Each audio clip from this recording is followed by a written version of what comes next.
नमस्कार दोस्तों, कलयुग के चमत्कार संतों की वाणी में आप सबका स्वागत है। दोस्तों, आज हम सुनेंगे श्रीमद् भगवत गीता का 8वां अध्याय। आइए सुनते हैं श्री भगवान जी क्या कहते हैं। देवलोक में जात हैं जो देवन के दास, भूत लोक पाते वही जिन्हें भूत की आस। जो जन मेरे भक्त हैं मुझे जानते नाथ, तन से मन से जो सदा रहते मेरे साथ। मेरी केवल भक्ति में रहते हैं दिन रात, वही पुरुष संसार में मोक्ष धाम को पात। अंत काल सिमरे मुझे हे अर्जुन जो धीर, वे जोगी पाते मुझे हे पांडु सुतवीर। 8वां अध्याय प्रारभ्यते ब्रह्म योग।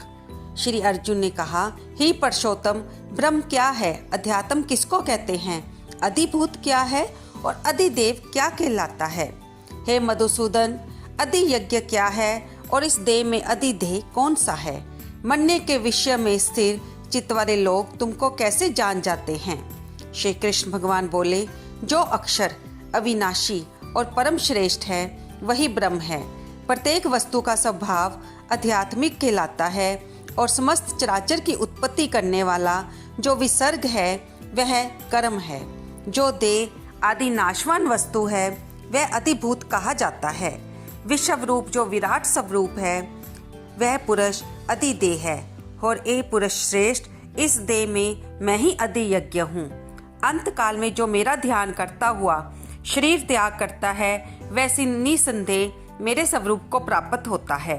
हे कुंती पुत्र, अंत समय मनुष्य जिस वस्तु का स्मरण करता है और शरीर त्यागता है वह उसी को पाता है।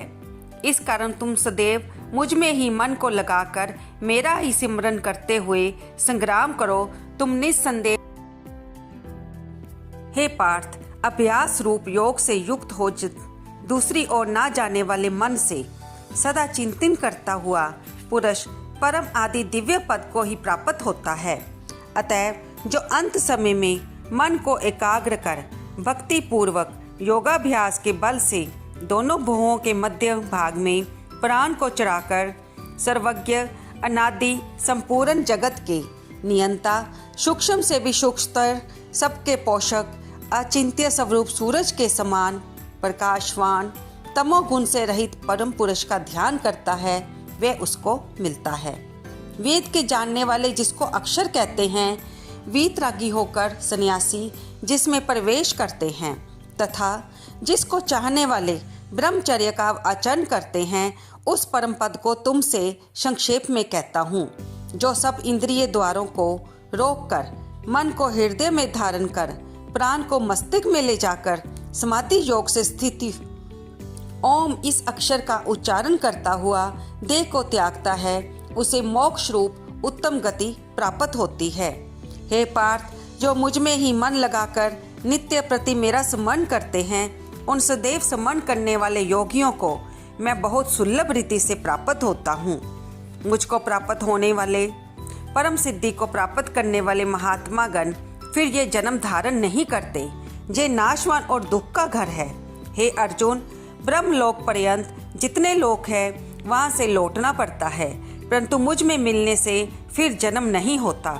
हे भरतर्षभ, जिस काल में योगी जन देह छोड़कर फिर नहीं लौटते हैं और जिस काल में लौट कर आते हैं वह काल बतलाता हूँ। जिस काल में अग्नि, प्रकाश और दिन शुक्ल पक्ष हो, ऐसे उत्तरायण के 6 महीने में मृत्यु को प्राप्त होते हैं। धूम, रात्रि, कृष्ण पक्ष, दक्षिणायन के 6 महीने इनके मध्य गमन करने वाले चंद्रमा की ज्योति को पहुँचते हैं और लौट आते हैं।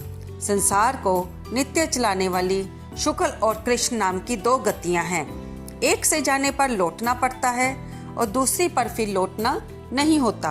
हे पार्थ, योगी इन दोनों गतियों का तत्व जानता है, इसी से मोह में नहीं पड़ता। अतएव हे अर्जुन, तुम सदा योग युक्त होवो। वेद, यज्ञ, तप और दान से जो जो पुण्य फल बतलाई गई हैं, योगी को उन सबसे अधिक ऐश्वर्य प्राप्त है और सर्वोत्तम आदि स्थान पाता है। इति सोपनिषद ब्रह्म योग योग शास्त्रे श्री कृष्ण अर्जुन संवादे अक्षर ब्रह्म योगो नाम अष्टमो अध्याय। यहाँ पर श्री भगवत गीता जी का 8वां अध्याय समाप्त होता है। अगली वीडियो में हम इसका महात्म्य सुनेंगे। आपको ये वीडियो कैसी लग रही हैं कृपया कमेंट करके अवश्य बताएं।